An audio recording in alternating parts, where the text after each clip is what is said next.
नमस्कार। देशमा अहिले बाली रोप्ने सिजन चलिरहेको छ, अर्थात् निर्वाचनको माहौल चलिरहेको छ। स्थानीय तहको निर्वाचन सकियो र अब छिट्टै नै प्रतिनिधि सभा र प्रदेश सभाको निर्वाचन हुँदैछ र यी निर्वाचनलाई केन्द्रित गरेर यी निर्वाचनमा चाहिँ जनताको प्रतिनिधि बन्नुपर्छ, जनताको प्रतिनिधित्व गर्नुपर्छ भनेर थुप्रा युवाहरूले उम्मेदवारी घोषणा गरिरहेका छन्। काठमाडौँ महानगरका विभिन्न क्षेत्रहरूमा, काठमाडौँ जिल्लाका विभिन्न क्षेत्रहरूमा स्वतन्त्र उम्मेदवारी परेका छन्। युवाहरू आबद्ध रहेको पार्टीबाट युवाहरूले उम्मेदवारी घोषणा गरेका छन्। यिनै बीचमा नेपाली कङ्ग्रेसका महामन्त्री गगन थापाले पनि एक कार्यक्रमका बीच आफू प्रधानमन्त्रीको आकाङ्क्षी रहेको समेत प्रश्न पारेका छन्। स्थानीय तहको निर्वाचनमा काठमाडौँका मेयर बालेन्द्र शाहले स्वतन्त्र उम्मेदवारी दिएका थिए र उनले जितेसँगै जनताले युवाहरूलाई पत्याउन थालेछन् है भन्ने खालको चेतना युवाहरूमा जागेको छ।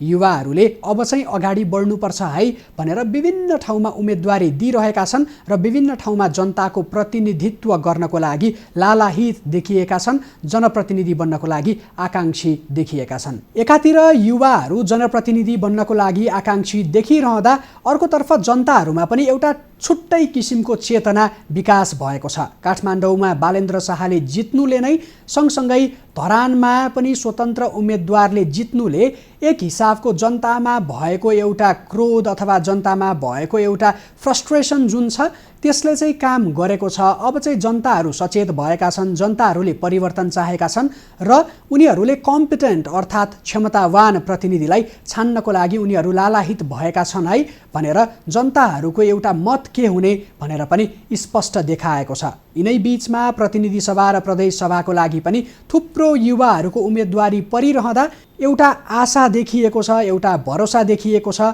यो भरोसा परिवर्तनको हो, यो भरोसा विकासको हो र यो भरोसा पुराना राजनीतिक दलहरूलाई र पुरानै किसिमका ढर्रा बोकेर राजनीति गर्ने पार्टीहरूलाई सँगसँगै ती पुराना नेताहरूलाई एउटा राम्रो झापड बनेको छ र आगामी निर्वाचनमा त्यो प्रतिक्रिया कस्तो देखिन्छ भनेर हेर्न बाँकी नै छ। यससँगै कार्यक्रम समालोचनामा स्वागत गर्छु म सुभाष रिसाल।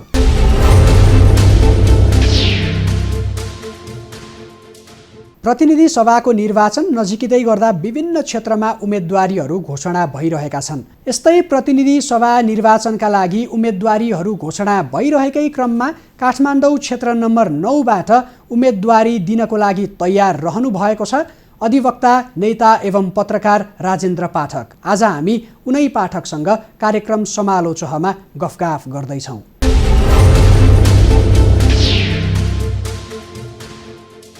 नमस्ते दाइ। नमस्ते। सन्चै हुनुहुन्छ? एकदम ठिक छु, हजुरलाई? एकदमै ठिक छु।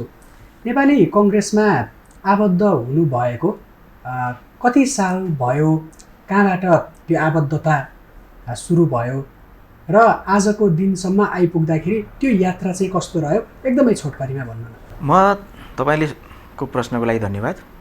म 2042 सालदेखि अनवरत रूपमा ज्ञात अज्ञात रूपमा म 2042 सालमा नेपाली कङ्ग्रेसमा आबद्ध भएँ। मेरो बुवा पनि नेपाली काङ्ग्रेसमै हुनुहुन्थ्यो, मेरो हजुरबुवा पनि नेपाली काङ्ग्रेसमै हुनुहुन्थ्यो, मेरो दाजु पनि नेभी सङ्घको संस्थापक सदस्य हुनुहुन्थ्यो। त्यस कारणले पनि म पारिवारिक विरासतको हिसाबले अथवा पारिवारिक राजनीतिक ज्ञातको हिसाबले पनि म नेपाली काङ्ग्रेससँग आबद्ध भएँ। 2042 सालको सत्याग्रहमा म ज्ञात अज्ञात रूपमा म सहभागी भएको छु। त्यसपछि कति वर्ष भयो त्यो तपाईँ आफै हिसाब गर्नुहोस्। यसो पहिरनबाट दर्शकले पनि मैले पनि धार्मिक रूपमा पनि तपाईँको झुकाव अलिकति बेसी सनातन धर्मतिर, हिन्दुत्वतिर छ भनेर पनि भन्न सकिएला र यसले तपाईँको राजनीतिक धारमा अथवा तपाईँको राजनीतिक सोचमा कतिको असर गरेको छ? वास्तवमा राजनीतिभन्दा माथि राष्ट्रियता हुन्छ। राष्ट्रियतासँग जोडिएका चिजहरू भनेको धर्म, संस्कार र संस्कृति हुन्। म त्यो कारणले पनि म आध्यात्मिक मान्छे हुँ। तपाईँले भने जस्तो म योगी, जोगी, सन्यासी यो नै हुँ भनेर म आज घोषणा गर्दा पनि गर्दिनँ। किनभने मैले यो भेष लगाउनु भनेको मेरो आफ्नो संस्कृतिसँग जोडिएको, मेरो संस्कारसँग जोडिएको, मेरो आध्यात्म चेतसँग जोडिएको फेसन हो। त्यसलाई दर्शकहरूले, जनताले र यो देशको लब्ध प्रतिष्ठित व्यक्तित्वहरूले अथवा मिडियाहरूले कसरी इन्टरप्रेट गर्नुहुन्छ त्यो मलाई थाहा छैन। तर म आध्यात्मिक मान्छे चाहिँ हुँ र त्यसले राजनीतिलाई कुनै प्रभाव पार्छ भन्ने मलाई लाग्दैन। किन भन्दा राजनीति भनेको एउटा विशुद्ध समाजसेवा गर्ने एउटा माध्यम मात्रै हो। तर हाम्रो संस्कार, संस्कृति, धर्म, परम्परा भनेको चाहिँ हाम्रो सारा जीवनलाई त्यसले चाहिँ नि मार्गनिर्देश गर्छ। त्यसकारणले त्यो मार्गनिर्देश गर्ने एउटा विषयवस्तुलाई, त्यो चिजलाई मैले एडप्ट गर्नु भनेको मेरो लागि गर्वको विषय हो। तपाईँ आफैमा पनि कानुन पढ्नु भएको, कानुन बुझ्नु भएको मान्छे, अधिवक्ता पनि हुनुहुन्छ। मानिसहरूले प्रायः त तपाईँले अहिले भर्खरै मात्रै राष्ट्रियतासँग जोडिएका कुरामा धर्म पनि पर्छ भनेर भन्नुभयो। अब समाजमा बुझाउनु पर्ने कुरा के छ भने मान्छेको पहिरन जस्तो हुन्छ अथवा मानिसले जस्तो तरिकाले आफूलाई प्रस्तुत गर्छ समाजमा, त्यो प्रस्तुति भनेको चाहिँ व्यक्तिगत स्वतन्त्रताको पाटो हो र त्यसलाई कहिले पनि मान्छेको विचार, अविधारा सँगसँगै मान्छेहरूले आफ्नो सोच कुन दिशातर्फ निर्देश गर्ने हो त्योतिर चाहिँ जोड्न हुँदैन भनेर मानिसहरूले अझै पनि समाजमा बुझेका छैनन्। र यसो हुँदै गर्दाखेरि तपाईँलाई त्यो एक त तपाईँले आफैलाई डेमोक्रेट भनेर भनिरहँदा र राष्ट्रियता र धर्मलाई सँगसँगै जोडेर लगिरहँदाखेरि त्यो कन्ट्राडिक्ट गर्छ अथवा त्यो एकदमै विरोधाभासपूर्ण भयो भनेर पनि भन्न सक्लान् नि। सुन्नुहोस्, राष्ट्रियता, राजनीति र धर्म भनेको कुनै बेगल चिज होइन, एउटै चिज हो मेरो विचारमा। किन भन्दा बेलायतको प्रधानमन्त्रीले शपथ ग्रहण गरिरहँदाखेरिमा बाइबल समातेर शपथ ग्रहण गर्छन्। अमेरिकाको राष्ट्रपतिले बाइबल समातेर शपथ ग्रहण गरेको तपाईँले धेरैचोटि देखिसक्नु भएको छ। हाम्रो मिडियाले सबै प्रसारण गरिरहेका छन्, संसारको मिडियाहरूले प्रस्तुत गरिसकेका छन्। भने हामीले हाम्रो धर्म संस्कृति अनुरूपको, हाम्रो सनातन धर्म संस्कृति अनुरूपको गीतालाई छोएर के अरे हामीले कसम खाँदा के फरक पर्छ? बुद्धिस्ट हौँ भने त्रिपिटकलाई छोएर हामीले कसम खाँदा के फरक पर्छ? त्यो भनेको आफ्नो आफ्नो विश्वासको आफ्नो विश्वासको विषयलाई लिएर हामीले चाहिँ नि जनताको सेवा गर्ने ठाउँमा पुगिरहँदाखेरिमा त्यहाँ बसेर हामीले चाहिँ नि आफ्नो कमिटमेन्ट गर्दाखेरिमा के फरक पर्छ? भनेपछि कर्म राम्रो हुनु पर्यो, त्यो कर्म भनेकै धर्म हो। बाँकी जुन विश्वासको कुरा छ, जुन आफूले मान्ने भगवान भनौँ अथवा देवी देवता अथवा एउटा त्यो सुपरनेचुरल पावर भनौँ, त्यो चाहिँ विश्वास हो र त्यसलाई चाहिँ त्यो विश्वासलाई मानिरहँदाखेरि त्यो प्रति अलाइन्ड भएर मानिसहरूले एक किसिमले प्रतिबद्धता गरेका मात्रै हुन् र प्रस्तुति जस्तो पनि हुनसक्छ भन्ने तपाईँको सार हो। यस्तो हो, हिन्दू धर्मले त एको ब्रह्म भनेको छ। एको ब्रह्म एउटा मात्रै हुन्छ। ब्रह्म भनेको भगवान हो, ब्रह्म भनेको आत्मा हो, ब्रह्म भनेको हामीभित्र भएको एउटा चेत हो। त्यो चेत एउटै मात्रै हुन्छ भनेर व्याख्या गरेको छ।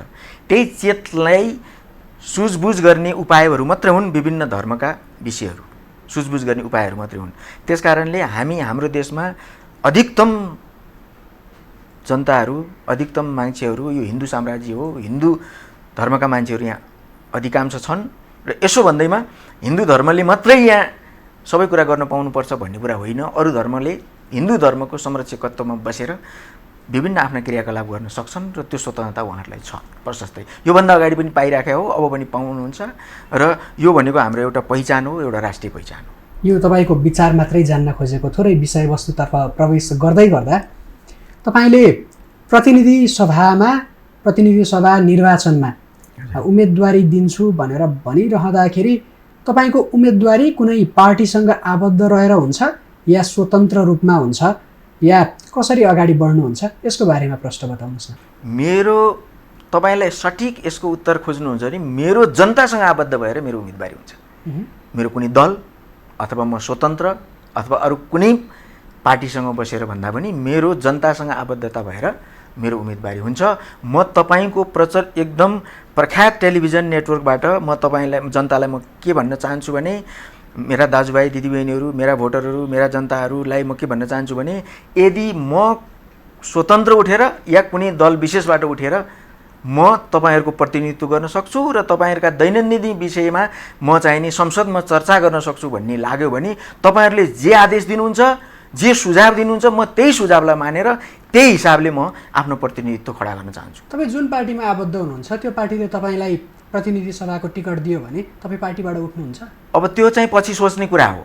किनभने मेरो पार्टीले मलाई मेरो पार्टीको हरेक नम्समा बाँधेर जनताको विषयमा छलफलै गर्न नदिने अवस्थामा मलाई प्रतिनिधित्व दिने हो भने मलाई त्यो स्वीकार्य छैन। जनताको विषयमा छलफल त गर्न पाइन्छ, के आधारहरू छन् जसले गर्दाखेरि चाहिँ त्यो पाइँदैन कि जस्तो लाग्छ त? कतिपय कुराहरूमा कस्तो हुन्छ भने पार्टीगत हिसाबले गइसकेपछि त्यो पार्टीका हरेक रुल रेगुलेसन हुन्छ, त्यसका व्हिपहरू हुन्छन्, त्यो सबै कुराहरू मान्नुपर्ने हुन्छ। त्यो मान्दाखेरिमा जनताको प्रतिनिधित्व गर्ने विषयहरू ओझेलमा पर्न सक्छन्। जनताका प्रतिनिधित्व गर्ने विषयहरू यदि ओझेलमा पर्छन् भने म त्यो पार्टीको टिकट पनि मेरो लागि स्वीकार्य हुँदैन। ट्याक्कै हामीले यसलाई बुझ्दाखेरि कसरी पनि बुझौँ भने तपाईँले भन्नुभएको कुरामा म सही गलत तपाईँले प्रस्ट्याउनु होला।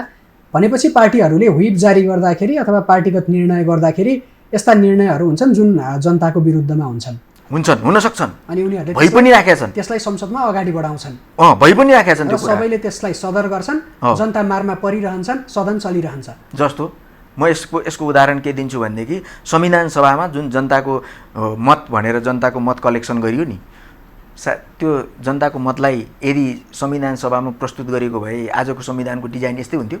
संविधानमा म तपाईँलाई क्वेसन गर्न चाहन्छु। त्यसो भए त विश्वका धेरै जसो कानुनका ज्ञाताहरूले नेपालकै पनि नेपालको संविधान उत्कृष्ट छन् भनेर पनि भन्छन् नि। संविधानमा प्रश्न उठाउने ठाउँहरू चाहिँ के कस्ता भेटिन्छ? आफूले बनाएको चिजहरू कसले उत्कृष्ट छैन भन्ला? जसले बनाएको छ त्यसले त उत्कृष्ट भनि नै रहन्छ। त्यसो त भारतले पनि भन्यो, भारतले पनि नेपालको संविधान राम्रो छ भनेर भारतका ज्ञाताहरूले पनि भने, यसै गरी ब्रिटिस स्कलरहरूले पनि भने। अब हामीले चाहिँ कमेन्ट गर्ने ठाउँ भेटिएला, तर त्यसले गर्दाखेरि त्यो संविधान जनता अनुरूप बनेकै छैन भन्ने ठाउँहरू चाहिँ कुन कुन छन् जस्तो लाग्छ त? जनताले यो देशमा न धर्मनिरपेक्षता चाहेका थिए, न यो सङ्घीयता चाहेका थिए। भन्नुहोस्, अब भन्नुहोस्, जनताले नचाहेको विषय यो संविधानले कसरी एडप्ट गर्यो? तपाईँको लाइन त रविन्द्र मिश्रसँग मिल्न खोज्यो नि फेरि। अनि जोसँग मिल्यो भने जनतासँग मिलेको कुरा हो यो। कोही रविन्द्र मिश्रसँग मिलेको कुरा पनि होइन र म राजेन्द्र पाठकसँग मिलेको कुरा पनि होइन।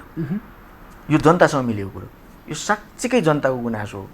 जनतासँग बसेर चिया पसलमा चिया खाँदै गर्दा, खेतमा खेत रोप्दै गर्दा, बारीमा मकै रोप्दै गर्दा, अथवा कुनै पनि मेलो पर्वमा कहीँ काम गर्दै गर्दा, अथवा कुनै अफिसमा कुरा गर्दै गर्दा, अथवा अफिसमा काम गर्दै गर्दा निस्किने विषय भने यिनै हुन्।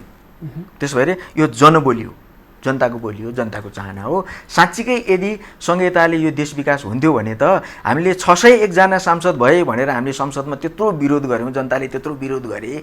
अहिले 800 समथिङ 800 प्लस छन् तिनै सांसद, त्यही सुविधा लिन्छन्, त्यही भत्ता खान्छन्। त्यो मात्रै होइन, 50-51 जना मन्त्रीमण्डल भयो भनेर विरोध गर्ने यही देशको जनता, त्यो जनताले विरोध गर्दा गर्दै पनि अहिले 50-51 जना होइन, अहिले 7वटा प्रदेशमा 11 जनाको दरले मन्त्री हुँदा कतिजना हुन्छ? 77 जना। यता 25 जोडेर 100 हाराहारी 51 जना मन्त्रीमण्डल भयो भन्दा त विरोध गर्ने जनताले चाहेको विषय यदि चाहिँ नि संविधानले एड्रेस गरेको भए झन्नै 100 को हाराहारीमा मन्त्रीलाई तलब खुवाउने, सुविधा दिने, सारा कुरो दिने कुरामा जनता सहमत भएका थिए होला त? आफै विचार गर्नुहोस्। त्यसो भए यी सबै कुरा सदनमा कसरी पुग्छ त? हाम्रो सिस्टम त त्यही हो, पार्टीले टिकट दिन्छ, त्यहाँबाट मान्छेहरू गएर ड्याम आफूले रुखमा हाल्ने हो कि सूर्यमा हाल्ने हो कि हँसिया हथौडामा हाल्ने हो कि चिन्ह हेरेर अहिले नै जहाँ जुनसुकै उम्मेदवार उठाए पनि कुन ठाउँमा कुन चाहिँ पार्टीको कति भोट आउँछ भनेर अहिले पनि निर्क्युल गर्न सकिन्छ। अनि यस्तो अवस्थामा परिवर्तन चाहिँ कसरी आउँछ? अब चाहिँ त्यो अवस्था रहेन। अब चाहिँ त्यो अवस्था किन रहेन भने अहिलेको स्थानीय निर्वाचनको निर्णयले पनि जनता निर्णय गर्न सक्षम भइसकेका छ। जनतालाई मिडियाले सक्षम बनाइसकेको छ। यो मिडियालाई म धन्यवाद पनि दिन चाहन्छु, किन भन्दा आज यही मिडियाको कारणले जनता सचेत छन्।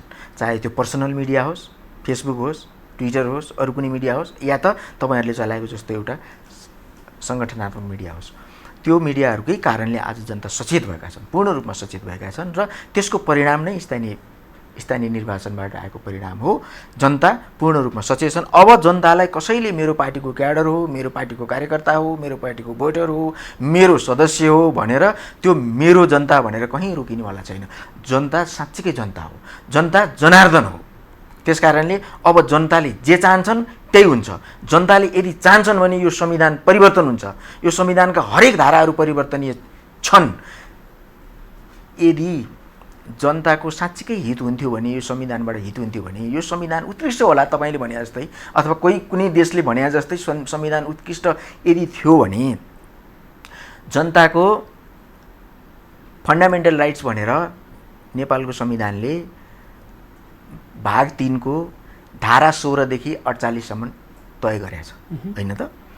त्यो भित्र भएको धारा 16 देखि 48 सम्म कतिवटा धारा हुन्छ, त्यतिवटा धारामा उल्लेख भएको फन्डामेन्टल राइट्स के जनताले पाएका छन्।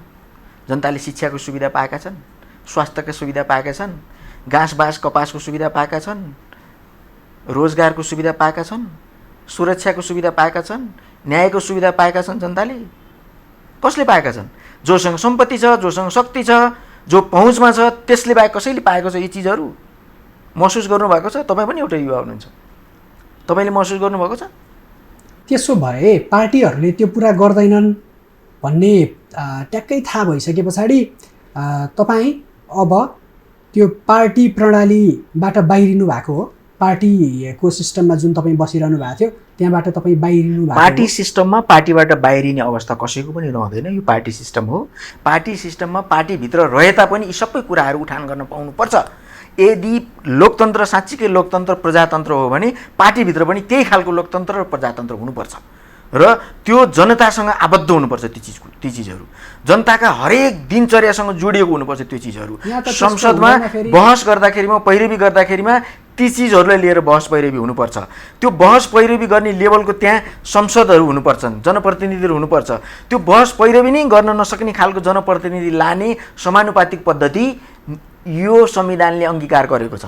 त्यो समानुपातिक पद्धति भनेको के हो भने त्यसमा विरासत दिनको लागि सहज होस् र आफूले चाहेको मान्छे लानको लागि सहज होस् र टेबल ठटाएर आफ्ना प्रतिबद्धताहरूलाई पुरा गर्नको लागि अथवा आफ्ना इच्छाहरूलाई पुरा गर्नको लागि अथवा दलीय इच्छाहरूलाई पुरा गर्नको लागि अथवा त्यो कार्यसमितिको इच्छालाई पुरा गर्नको लागि टेबल बजाउने एउटा प्रतिनिधि मात्रै लगेको छ। आजसम्म नि हिसाब गर्ने हो भने भलै मैले यति धेरै अन्डरस्टिमेट पनि गर्दिनँ। किन गर्दिनँ भनेदेखि त्यसमा 2%, 5%, 10% मान्छेहरू सक्षम गएका होलान्, तर 90% भन्दा बढी मान्छेहरू आजसम्म प्रतिनिधि सभामा असक्षम मान्छेहरू छन्। ती असक्षम मान्छेहरूले ताली ठोकेकै कारण आज जनताको कुराहरू उजागर हुन सकेको छैन। जनताका दैनन्दिनसँग जोडिएका विषयहरू उजागर त्यहाँ हुनुपर्छ। हरेक कुराहरू बहस हुनुपर्छ। जस्तो अहिले तपाईँले महँगीको कुरा उठाउन सक्नुहुन्छ, एकछिनमा मलाई त्यो क्वेसन पनि गर्न सक्नुहुन्छ। त्यो महँगीको क्वेसन गर्नु, आज त्यो महँगीको विषयमा कतिजनाले छलफल गरेका छन्? त्यो छलफल यदि कोही कतै बौद्धिक मान्छेहरूले गरेका छन् भने त्यो कुरालाई कति सरकारले एड्रेस गर्न सकेको छ? पछि मलाई यसमा के पनि प्रश्न पारिदिनु भने जस्तो तपाईँले अहिले भर्खरै सदनमा ताली बजाउँछन् भनेर भन्दै गर्दाखेरि ताली बजाउने कोही चाहिँ दाइका भाइ बहिनीहरू हुन्, कोही चाहिँ बाका छोराछोरीहरू हुन्। अब ती ताली बजाउनेहरू सदनमा ताली बजाइरहन्छन्, यतापट्टि जसले विरोध गर्छन्, जसले पार्टीभित्र नै सिस्टम भएन भनेर भन्छन्, त्यहाँ त्यो आवाज उठाउने मान्छेहरूकोमा कहीँ कतै तपाईँले सुन्नुहुन्छ बाका छोराछोरीहरू पुगेर धम्काएका छन्, कहीँ कतै सुन्नुहुन्छ भाउजूले बजेटै पठाउनुहुन्न रे जितेन भने अथवा गफ गरेन भने भाउजू र बा।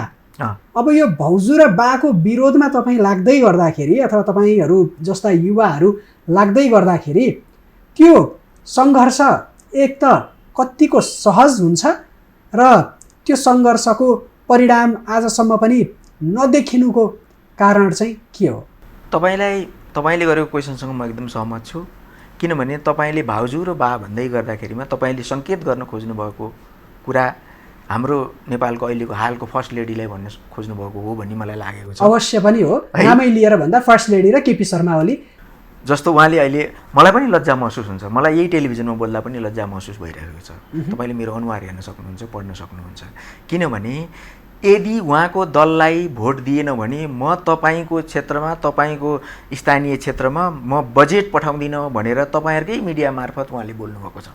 त्यो बोलिरहँदाखेरिमा त्यो बजेट उहाँको व्यक्तिगत सम्पत्तिले बनेको बजेट हो या त उहाँलाई कतै दाइजो पेवा आएको सम्पत्तिले बनेको बजेट हो या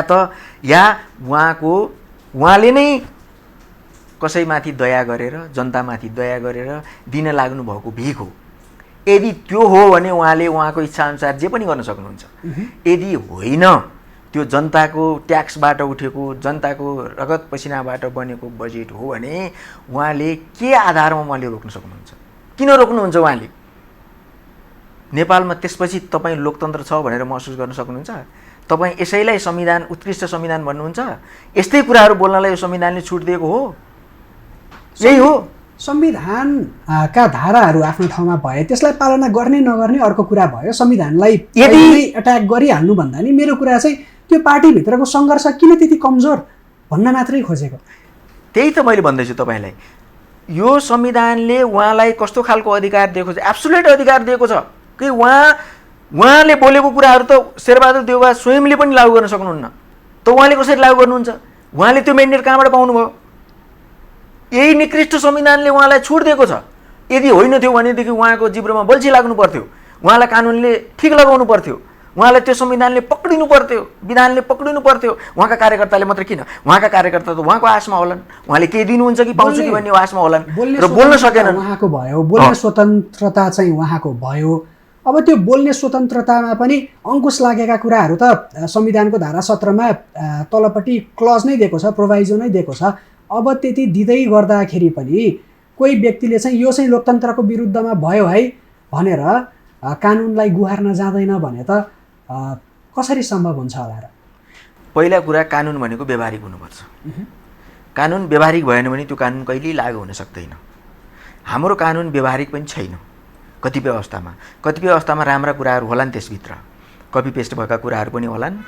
ती सबै कुराहरू हुँदै पनि उहाँले बोलेको कुराहरूमाथि अङ्कुश त उहाँकै कार्यकर्ताले लगाउनु पर्थ्यो, जनताले लगाउनु पर्थ्यो। उहाँले गलत कुरा बोल्दै हुनुहुन्थ्यो भने जनताले त्यो कुरालाई अङ्कुश लगाउनु सक्नु पर्थ्यो र भलै लगाउलान्। भोलि जनता जनार्दन भइसकेका छन्।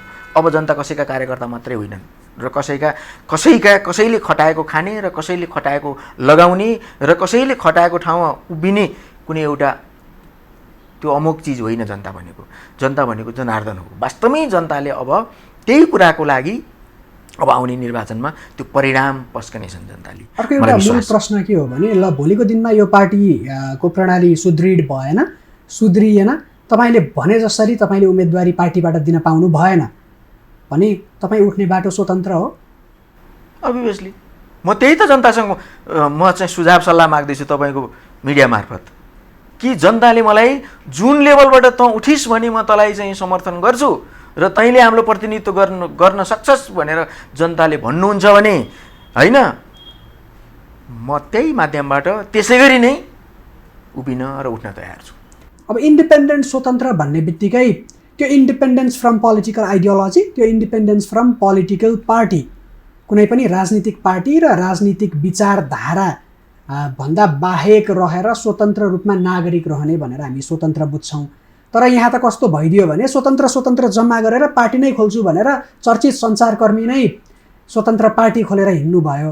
अब त्यो पार्टीमा लाग्नेहरू कति स्वतन्त्र कति चाहिँ आबद्ध भन्ने विषयमा छलफल हुन अझै पनि बाँकी नै छ। हिजो मात्रै आएको कुरा हो।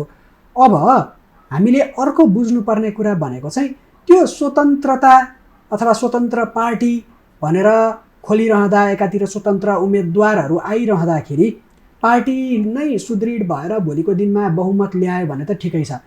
तर अलग अलग ठाउँबाट 1 जना 2 जना 3 जना 4 जना स्वतन्त्र उठेर आएर सरकार बनाउनको लागि सम्भव छ या छैन?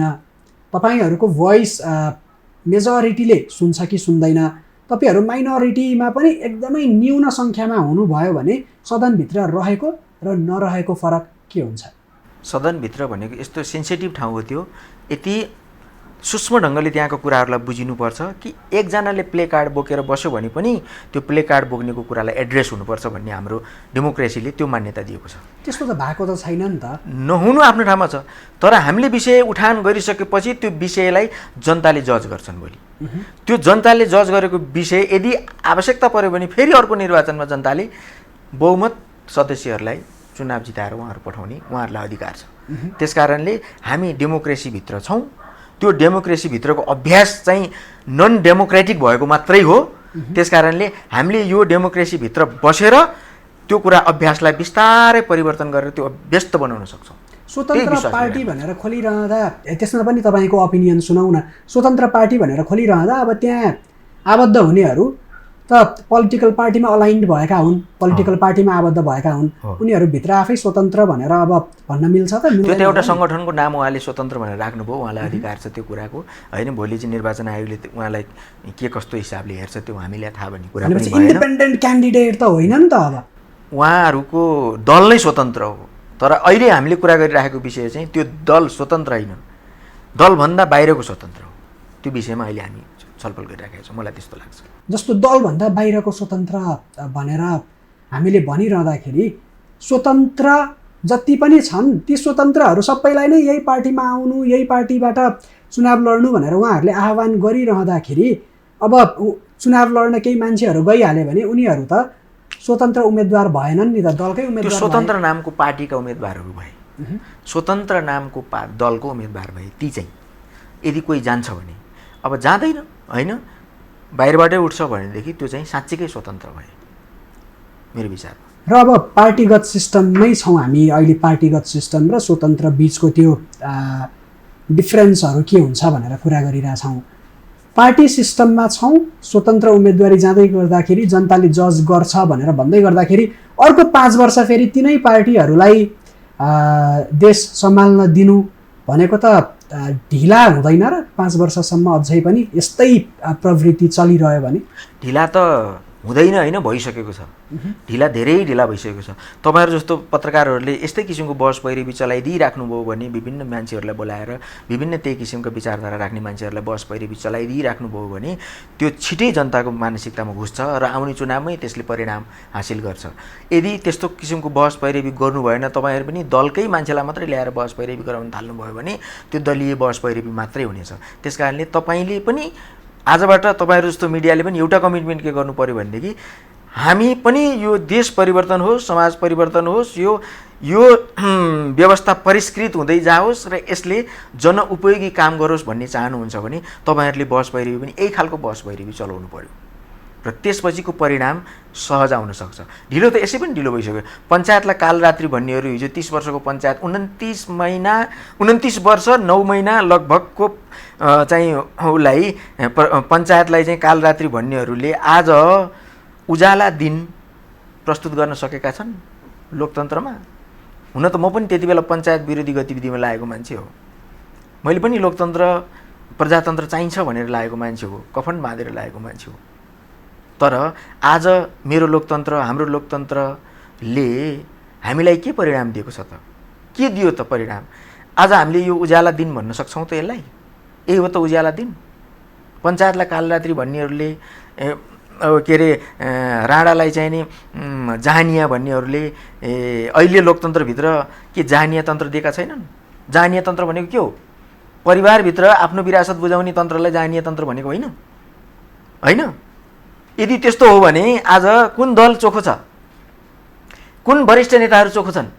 नेताहरूको अवस्था हेर्ने हो भने त म देशमा बस्नपर्छ, देशलाई माया गर्नपर्छ भनेर राष्ट्रियताको गफहरू गर्ने गरेका छु। कतिपय ठाउँमा गएर युवाहरूलाई देश बनाउनुपर्छ भनेर पनि उनीहरूसँगको त्यो फोरममा गफगाफ गर्ने गरेका छु। तर कहीँ कतै मनमा कहिलेकाहीँ राति सुत्ने बेलामा के लाग्छ भने यो देश छोड्नुपर्छ, पढ्ने बहानामा होस्, काम गर्ने बहानामा होस्, यहाँ बसेर पार लाग्दैन। मैले यो किन भनिरहेको छु भने अब यो सुन्दै गर्दाखेरि मान्छेहरूले मैले राष्ट्रियताको कुरा गर्दा र अहिले भनिरहँदाखेरि यो कन्ट्राडिक्ट गरेको जस्तो पनि सुनिएला।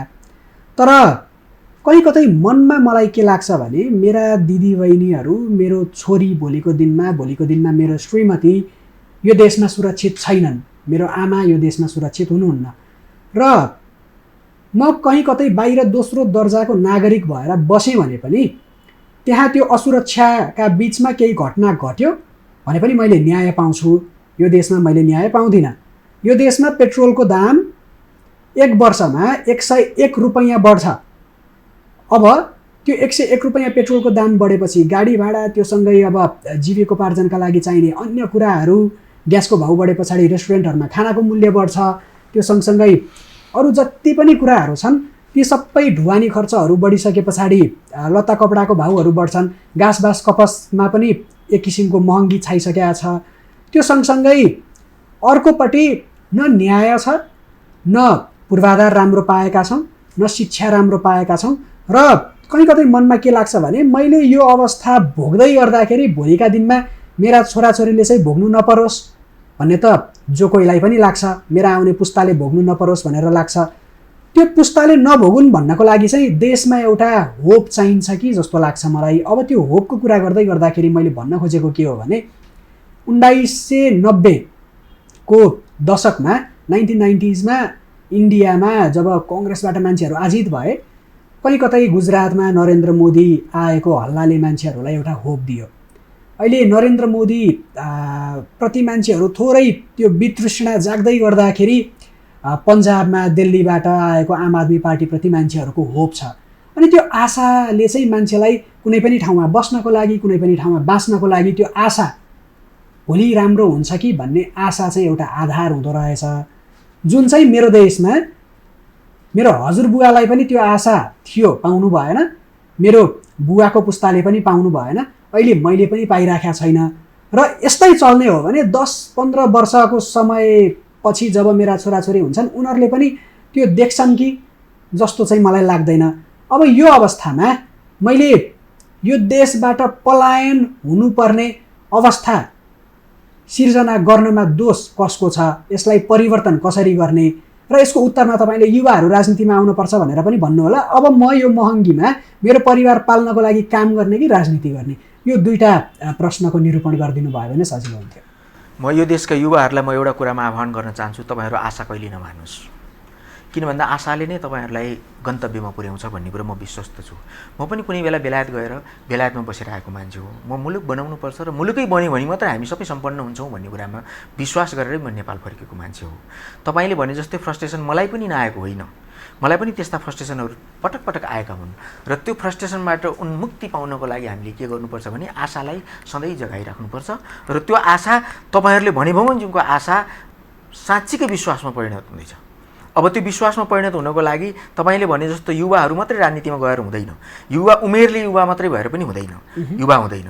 युवाको सोच भनेको परिवर्तनशील हुनुपर्छ। परिवर्तनशील सोच भएका युवाहरू अथवा युवा नै नभएर प्रौढहरू अथवा वृद्ध नै छन् भने पनि ती मान्छेले परिवर्तन गर्न सक्छन्। जस्तो नरेन्द्र मोदीको तपाईँले उदाहरण लिनुभयो, नरेन्द्र मोदी आफैमा युवा हुनुहुन्थेन, उहाँ प्रौढ भइसक्नु भएको मान्छे हो। प्रौढ भयो भने अझै वृद्धको उसतिर लागिसक्नु मान्छे भएको मान्छे हो। तर उहाँले परिवर्तन गरेको कुराहरूलाई तपाईँले आत्मसात गर्नुभएको छ, विश्वास गर्नुभएको छ। यदि भने तपाईँको देशमा पनि हाम्रो देशमा पनि त्यस्तै खालको नेतृत्व अब फेरि जन्मिन्छ भन्ने कुरामा तपाईँहरू विश्वस्त रहनुहोस्। किन भन्दा कुनै कुरामा हरेस खानु भनेको मृत्युलाई स्वीकार गर्नु हो। त्यस कारणले हरेस नखानुहोस्। म हर युवाहरूलाई यो कुरा भन्न चाहन्छु, हरेस नखानुहोस्, मृत्युलाई स्वीकार नगर्नुहोस्। कुनै पनि रात परिसकेपछि भोलि दिन हुन्छ भनेर त्यो लामो रात छ भने पनि हामीले स्वीकार गरेर त्यसलाई कटाउनुपर्छ र भोलि उज्यालो दिन आउँछ भनेर हामीले पर्खाइमा बस्नुपर्छ। झिसमिसे पनि भएको छैन, उज्यालो कसरी? झिसमिसे अब छिटै हुन्छ। तपाईँहरू लाग्नुभयो भने झिसमिसे छिटै हुन्छ। तपाईँहरूको चेत खुल्दै गऱ्यो भने र तपाईँहरूले जनतालाई अझै चेत खुलाउने कोसिस गर्नुभयो भने झिसमिसे छिटै हुन्छ र छिटै उज्यालो पनि हुन्छ। तपाईँहरू निर्दोष हुनुहुन्छ।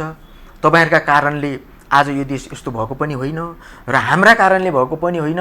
किन भन्दा हामी पनि कुनै कार्यकारी ठाउँमा छैनौँ। यति चेत खुलाउनुपर्छ भनेर भन्दै गर्दा हेर्नुहोस् त, त्यो प्रचण्ड, माधव कुमार नेपाल र ओली बिचको त्यो एउटा टसल जुन थियो, त्यो उहाँहरूको आन्तरिक द्वन्द्वको बेलामा भएको नेपाल बन्द जुन छ, त्यो बन्दमा अफिस जाँदै गरेको मान्छेको मोटरसाइकल जलाइयो। त्यो मोटरसाइकल जलाउने पनि युवा नै हुन्। अनि बिच बाटोमा कोटेश्वर चोकमा आगो बालेर मासु भात पकाएर खाने र उनीहरूले त्यो मासु भात खाँदै गर्दाखेरि उनीहरूलाई त्यो ठेलागाडामा काम गरेर ठेलागाडामा चाउचाउ बेचेर बेलुका छाक टार्नुपर्ने आमाको बारेमा नसोच्ने पनि तिनै युवा हुन्। अनि दैनिक मजदुरी गर्ने, दैनिक पसल चलाउने मान्छेहरूले त्यो दिन काम गर्न नपाइसकेपछि 3 करोड मान्छे नै एकै दिनमा त्यो सफरिङमा जानुपर्ने, त्यो बेलुका चाहिँ के खाने भनेर त्यो 3 करोडमा पनि केही नभए पनि 1 करोड जनता त त्यो बेलुका के खाने भन्ने त छन्। अब उनीहरूको बारेमा नसोच्ने पनि युवा नै हुन्।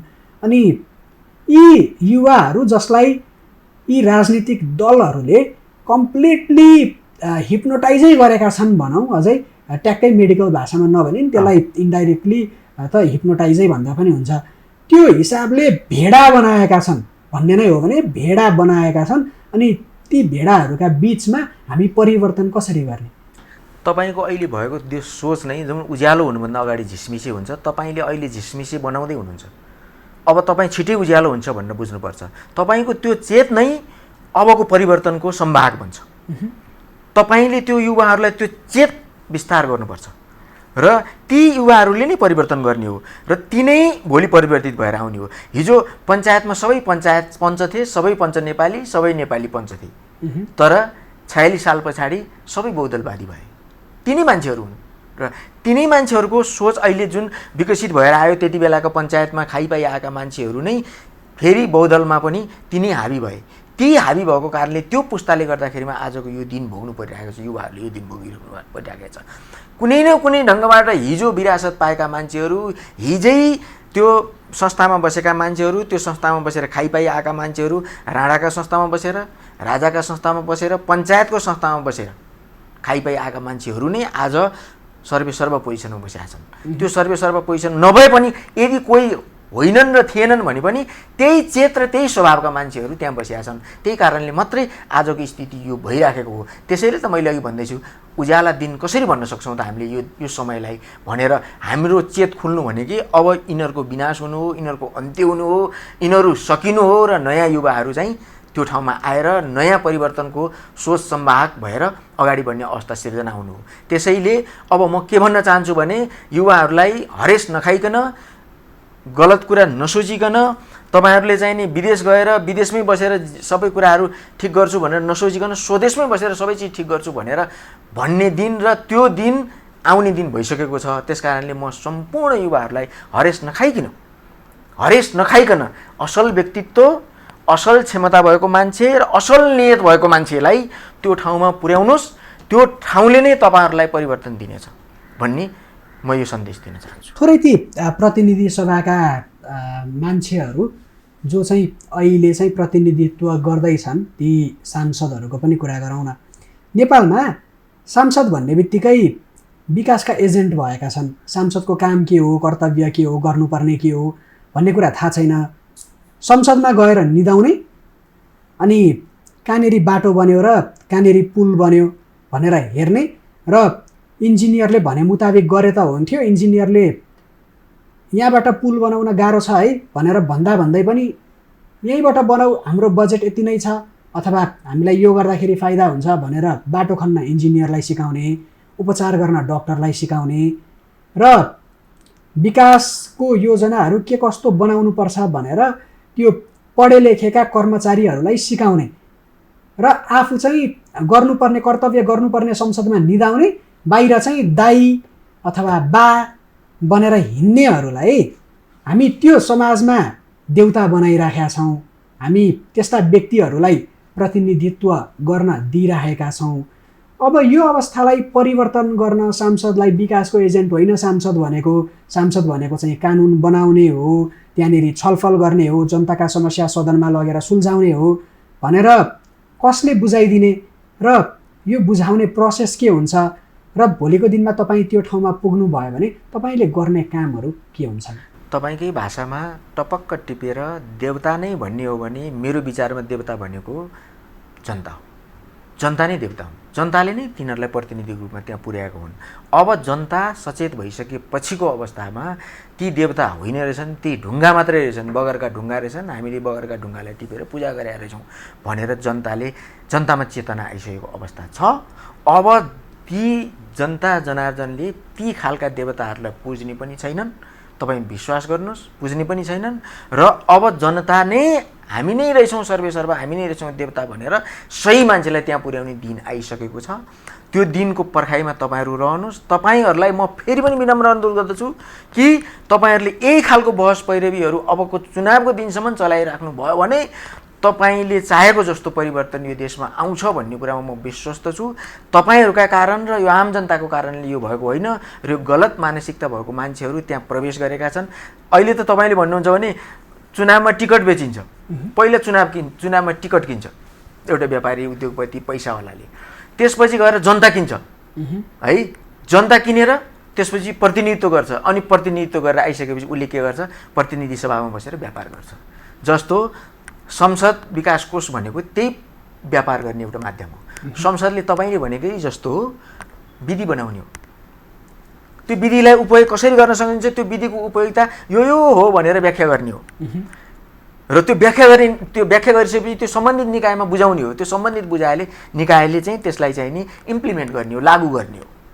संसदको काम त्यति मात्रै हो। संसदले आफै कुटो कोदालो बोकेर आफै विकास गर्छु भनेर आफै यो ठाउँमा पुल बाँध, यो ठाउँमा बाटो बना, यो ठाउँमा चाहिँ नि धारा पानी राख, यो ठाउँमा फलानथोक गर, यो ठाउँमा नल काट, यो ठाउँमा चाहिँ नि कुलो काट भनेर हिँड्ने चाहिँ होइन। तर पनि विकासका एजेन्ट भइरहेछन्, जागिर खुवाउन त्यही पुग्छन्, बाटो बनाउन त्यही पुग्छन्, आफ्नो व्यापार गर्न पर्यो त्यही ढोकामा पुग्छन्। लौन हजुर गरिदिनु पर्यो भने पछाडि अनि दाइले सदर गरिदिनुहुन्छ, दाइले सदर गरे पछाडि सबै काम भइहाल्यो। चलिरहेको त त्यही हो। त्यो दाइ चाहे काङ्ग्रेसको होस्, चाहे माओवादीको होस्, चाहे एमालेको होस्, दाइ त सबैभन्दा ठुलो सर्वेसर्वा नै भएको छ नि त। दाइ तपाईँले भने जस्तो, अब तपाईँलाई मैले बिचमा रोकेँ अन्यथा नलिनु होला, त्यस्ता दाइ दिदी भाउजू बा काका मामा यी सबैको दिन अब लगभग जनताले समाप्त गरिदिँदैछन्। अझै पनि हुन्छ जस्तो लागेको छैन, किनभने उनीहरूकै ढोकामा पुगिरहेछन् त जनता, उनीहरूकै र्यालीमा भाग लिइरहेछन्। उनीहरूले र्याली बोलायो भने कहाँ कहाँबाट आइरहेका छन्, भोज खाइरहेका छन्। चुनावमा निर्वाचन स्थल जुन हुन्छ, मतदान स्थल जुन हुन्छ, मतदान स्थलको छेउमा टेन्ट लाग्छ, टेन्टमा भत्तेर हुन्छ, जसलाई भोट हालिन्छ त्यस पछाडि त्यहाँ गएर भत्तेर खान्छन् अनि घर आउँछन्। सुध्रेको त छैन नि त। स्थानीय निर्वाचनमा पनि देखियो, सबै मतदान केन्द्रको छेउमा हामी रिपोर्टिङ गर्न पुग्दाखेरि छेउमा टेन्ट लागेको थियो। अब त्यो टेन्ट लाग्ने, त्यो टेन्टमा जाने प्रवृत्ति त अझै पनि सेलाएको छैन। अनि जनता जागरुक भए अथवा जागरुक हुन आँटे भनेर किन पत्याइदिने मैले? बिस्तारै यो कुरामा चाहिँ परिवर्तन आएको छ भन्ने कुरा म कुन कुराले विश्वस्त छु भने, एउटा काठमाडौँको नतिजा नहेरौँ, एउटा धरानको नतिजा नहेरौँ, त्यो बाहेक अलग अलग ठाउँहरूमा त्यसो हेर्दै गर्दाखेरि त 3 ठाउँमा एकदमै उपयुक्त अथवा कम्पिटेन्ट क्षमतावान स्वतन्त्र आए भनेर हामीले भन्दै गर्दाखेरि अर्को 3 ठाउँमा त निर्विरोधै भएका हुन् नि। अरू ठाउँमा त काङ्ग्रेस एमाले माओवादी नै आएका हुन् नि। अझै त्यो मध्ये पनि कतिपय त बुढै नेताहरू आएका हुन्, भिजनै नभएका मान्छेहरू आएका हुन्। अझै कतिपय कस्ता थिए भने यहाँ अन्तर्वार्तामा बोलाउँदाखेरि मलाई त बोल्न आउँदैन भन्नेहरू पनि थिए। अब त्यो बोल्न आफूले सोचेको भिजन बोल्नै नजान्नेहरूले विकास गर्छन् भनेर मैले किन पत्याउने? तपाईँ हामी वर्षायाममा छौँ, वर्षा सिजनमा छौँ, अहिले मानव रोपेर मुरी उब्जाउने सिजनमा छौँ। त्यो भनेको के हो भन्दाखेरिमा बिउ धेरै चाहिँदैन, बिउ थोरै भए पनि पुग्छ। 1 माना रोपेर 1 मुरी उब्जन्छ भनेर हामी प्रकृतिसँग हामी अन्नपातको उब्जाउ, हामी फलफुलको उब्जाउ माग्दैछौँ भने एउटा दाना आँप रोपेर एउटा वृक्ष बन्छ र जहाँ लाखौँ लाख आँप फल्छ। तपाईँले भने जस्तै तपाईँ आशा नमार्नुहोस्, तपाईँहरू युवाहरू आशा नमार्नुहोस्। त्यो बिउ हो, त्यो बिउले धेरै उब्जाउ गर्छ। तपाईँहरूले अब यो बिउलाई चाहिँ संरक्षण गरिदिनु पर्यो। त्यो बिउलाई तपाईँहरूले गोडमेल गरिदिनु पर्यो। त्यो बिउलाई सही ठाउँमा लगेर रोपिदिनु पर्यो। तपाईँहरू मिडियाको जिम्मा हो त्यो, है। त्यो सही ठाउँमा रोपिदिनु पर्यो। त्यो सही ठाउँमा रोपिदिइसकेपछि त्यसले बिस्तारै आफ्नो उत्पादन दिन सुरु गर्छ। र म तपाईँहरूलाई अझै पनि देशका युवाहरूलाई के भन्न चाहन्छु भने आशा नमार्नुहोस्, आशाको बिउ रोपिसकेको छ। त्यो बिउले नै तपाईँहरूलाई उत्पादन दिन्छ र त्यो फल तपाईँहरूले चाख्न पाउनुहुन्छ। अर्को प्रश्न अब यहाँनिर जोडेँ मैले। तपाईँले उम्मेदवारी दिँदै गर्दाखेरि तपाईँले उठाउने विषयवस्तु जुन क्षेत्रबाट तपाईँ उठ्नुहुन्छ त्यो क्षेत्रमा रहेर तपाईँले त्यो क्षेत्रका मानिसहरूको लागि र सम्पूर्ण देशवासीको लागि उठाउने विषयवस्तुहरू के हुन्छन् र त्यसमा तपाईँको योजना के छ, कसरी काम गर्ने एउटा ड्राफ्ट कोर्नु भएको छ, त्यसको बारेमा बताइदिनु। मैले यो मेरो आफ्नो योजनालाई र आफ्नो विषयवस्तुलाई जिस्टको रूपमा भन्नुपर्दा म पहिलो कुरो तपाईँले अघि भने जस्तै म यो त्यो विधि विधान बनाउने ठाउँमा पुग्नको लागि मैले प्रयास गर्दैछु। त्यो मेरो इच्छा हो। त्यसमा जनताको सहयोग भयो भने मेरो त्यो इच्छा पुरा हुन्छ र म त्यहाँ पुग्छु र जनताको प्रतिनिधित्व मैले त्यहाँ बसेर गर्ने हो। त्यो पहिलो कुरा विधि विधान सही र उपयुक्त हुनुपर्छ। कुनै पनि कानुन संविधानमा र पनि तनी अनि यस्ता चिजहरू, यो संयोजक चिजहरू, यो जोड्ने चिजहरू, यी चाहिँ नि लुप होलहरू, यी कानुनका छिद्रहरूलाई पहिला बन्द गर्नुपर्छ। स्टेट कानुन एस र नोमा हुनुपर्छ। एस र नोमा भइसकेपछि यो गर्न हुन्छ, यो गर्न हुँदैन, यो गर्नु, यो नगर्नु, यो ठिक छ, यो बेठिक छ भन्ने स्तरको कानुन निर्माण गर्नुपर्छ पहिला। माथिका कुराहरूले जे भने तापनि तल यो कुराहरू उल्लेख गरिएको छ भनेर भन्न थालियो भने त्यो खालका कानुन भनेको यी अहिलेकै संरचना तय गर्नको लागि निर्माण गरेका कानुन हो। पहिला कुरा त्यो चिजहरूलाई बन्द गर्नु पर्यो। त्यसले कुन चाहिँ इन्टेन्टमा बनाएको हो भनेर त अब व्याख्या गर्नलाई जिम्मेवारी त फेरि न्यायपालिकालाई दिएको छ। न्यायपालिका राम्रो भयो भने त त्यो कुराले फरक पर्छ र त्यो न्यायपालिकाले मात्रै व्याख्या गर्न पनि सक्दैन कतिपय अवस्थामा। त्यो किन भन्दा न्यायपालिकामा तपाईँले अघि नै एउटा क्वेसन राखिसक्नु भएको छ। न्यायपालिकामा जसले जे कुराको लागि त्यो आर्गुमेन्ट्स गर्छ त्यही चिजलाई मात्रै न्यायपालिकाले हेर्ने हो, बाँकी कुरालाई हेर्दैन। त्यो चाहिँ संसदबाट कतिपय कानुनलाई संशोधन गर्नुपर्छ, कतिलाई खारेज गर्नुपर्छ, कतिलाई पुनर्स्थापित गर्नुपर्छ। त्यस कारणले कानुन बनाउने ऐन बनाउने संस्था भनेको संसद हो। त्यस कारणले सबैभन्दा बलियो न्यायालयभन्दा संसद हुनुपर्छ। संसदले निर्माण गरेर दिएको कानुनलाई मात्रै न्यायालयले व्याख्या गर्ने हो। त्यस कारणले सबैभन्दा बलियो त्यही भएर त त्यो जनप्रतिनिधिमूलक संस्था भनिएको, जनताको प्रतिनिधित्व गर्ने संस्था भनिएको हो। त्यही कारणले आज जति संसद बलियो हुन्छ त्यति देश बलियो हुन्छ, त्यति त्यो देशको कानुन बलियो हुन्छ, त्यति त्यो देशको अरू कानुनी संरचनाहरू बलियो हुन्छन्। र जस्तो कार्यपालिका, न्यायपालिका र व्यवस्थापिका यी तीनवटा संरचनाहरू हुन्छन् होइन। ती तीनवटा संरचनालाई बलियो बनाउनको लागि त्यो व्यवस्थापिका, त्यो संसद नै बलियो हुनुपर्छ र त्यो संसदमा बोल्ने मान्छेहरू नै सही हुनुपर्छ र त्यो संसदमा बोल्ने मान्छेहरू शिक्षित हुनुपर्छ र जानकार हुनुपर्छ, बहस पैरवी गर्न सक्ने योग्यता र क्षमता राख्ने हुनुपर्छ। अहिलेको हाम्रो संविधान सभाको कुरालाई हेर्ने हो भने त लेखेर दिएको पढ्न नसक्ने मान्छेहरूलाई संविधान सभाको सदस्य बनाएर लगे हाम्रा पार्टी दलहरूले, यो देशका पार्टीका दलहरूले। ती सांसदहरूले के गर्यो होला? अरूले बनाइदिएको चिजलाई टेबुल ठोकेर अनुमोदन गर्ने बाहेक अरू के काम गर्यो होला? तपाईँ आफै कल्पना गर्नुहोस्। त्यस्तो संविधानले, त्यस्तो चिजले, त्यस्तो एउटा लिखित दस्तावेजले देशलाई कसरी अगाडि बढाउन सक्छ? कतिपय कुराहरू संशोधन योग्य छन्, कतिपय कुराहरू खारेज योग्य छन्। सकिन्छ भने खारेज गरौँ यो संविधानलाई, सकिँदैन भने पनि पूर्ण रूपमा यसलाई संशोधन गरेर यसलाई नयाँ फ्रेमवर्क तयार गरौँ। त्यो नयाँ फ्रेमवर्कले नै अनि यो देशलाई गाइड गर्न सक्छ, यो देशका अनेक निकायहरूलाई गाइड गर्न सक्छ। त्यो गाइड युवाको लागि, देशका सक्षम व्यक्तित्वहरूको लागि र देशमा आशावान व्यक्तित्वहरूको लागि अगाडि बढाउने एउटा माध्यम बन्न सक्छ। त्यस कारणले नै तपाईँ पनि एउटा कानुनको विद्यार्थी हुनुहुँदो रहेछ, म पनि कानुनको विद्यार्थी हुँ। मैले पनि बहस पैरवी त्यो विषयमा गर्नै पर्छ र त्यो विषयलाई हामीले सच्याउन सकेनौँ भनेदेखि अहिलेकै भएको एज इट इज, अहिलेकै भएको संविधानले चाहिँ, यो भएकै संविधान र यो भएकै व्यवस्थाले चाहिँ ठ्याक्कै गन्तव्यमा पुर्याउन चाहिँ सक्दैन। तपाईँसँग कुरासँग म सहमत छु। किन भन्दा यो सङ्घीयताले यो एकदमै महँगो व्यवस्था हो, एकदम खर्चिलो व्यवस्था हो। यहाँ त संसदहरू आफ्नो घर छ काठमाडौँमा, डेरामा बस्न जान्छन् आफ्नो घर बालमा दिएर। किन भन्दा डेराबाट उसलाई के हुन्छ नि, डेरा बाल त उसलाई त राज्यले तिरिदिन्छ।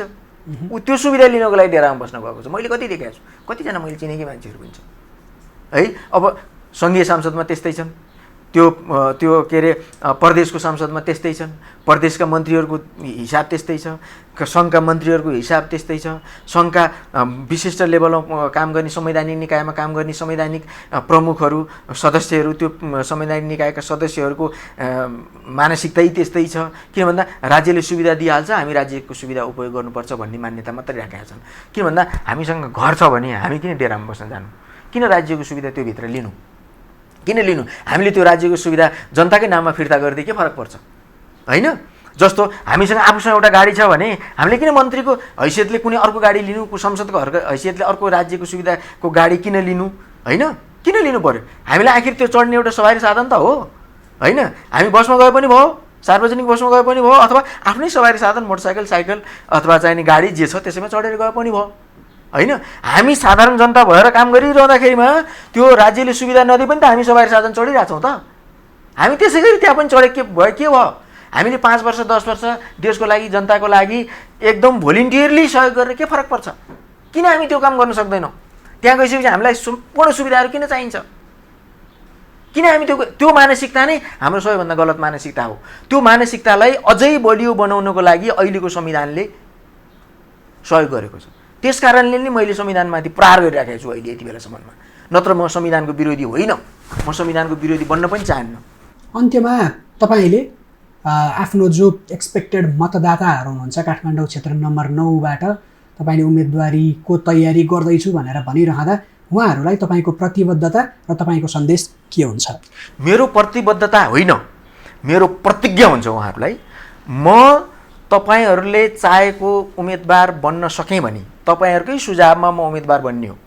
म दलबाट भन्दा पनि र स्वतन्त्रबाट भन्दा पनि तपाईँहरूकै सुझावमा बन्ने हो। म तपाईँहरूको सुझावको अपेक्षा गर्दछु। तपाईँको मिडिया मार्फत म तपाईँको सुझावको, जनताको सुझावको अपेक्षा गर्छु। र म एउटा प्रतिबद्धता के गर्छु, प्रतिज्ञा के गर्न चाहन्छु तपाईँकै मिडियाबाट भने म त्यो तपाईँहरूले पठाएको प्रतिनिधि भएर काम गरुन्जेलसम्म म राज्यका कुनै पनि सुविधाहरू लिन्न। गाडीको सुविधा पनि लिन्न, घरको सुविधा पनि लिन्न, भत्ता पनि लिन्न। विदेश जान पर्ने अवस्था भयो भने सही र उपयुक्त पात्रले विदेशको भ्रमण गराउन सक्छ भने र हामीले त्यसबाट ज्ञान प्राप्त गरेर आएर देशको लागि केही गर्न सक्ने अवस्था निर्माण भयो भने मेरो लागि त्यो विदेश यात्रा स्वीकार्य हुन्छ। नत्र अन्यथा अरू कुनै एजेन्सीले कुनैले कसैले प्रलोभन देखाएर विदेश घुमाइदिन्छु भनेर आफ्नो कुराहरू लागू गर्नको लागि गर्छ भने मेरो लागि त्यो विदेश यात्रा पनि स्वीकार्य हुँदैन। म त मेरो आफ्नै आँटो पिठो ढेँडो जे खाएर भए पनि म आफ्नै वस्त्र लगाएर, म आफ्नै गाडी चढेर, म आफ्नै सवारी साधन चढेर, मोटरसाइकल चढेर, साइकल चढेर, म आफ्नै इन्धन राखेर, होइन, म आफ्नै डेरामा बसेर म जनताको टोटल्ली भोलिन्टियरी सेवा गर्न चाहन्छु। मैले राजनीतिलाई कहिल्यै पनि फाइदा लिने ठाउँ हो भनेर बुझेको छैन र म टोटल्ली म तपाईँहरूको सेवामा, तपाईँहरूका शब्दहरू म संसदमा उच्चारण गर्न चाहन्छु। तपाईँका हरेक भावनाहरूलाई म संसदमा उच्चारण गर्न चाहन्छु। म कुनै पनि सेवा सुविधा लिन्न। मेरो पहिलो प्रतिज्ञा पत्र त्यही हुनेछ। हस्, यहाँलाई समय र संवादको लागि धेरै धेरै धन्यवाद। हस्, तपाईँको मिडियालाई, तपाईँलाई विशेष गरी मलाई मेरा विचारहरू राख्न दिनुभएकोमा तपाईँ लगायत तपाईँको मिडियालाई धन्यवाद।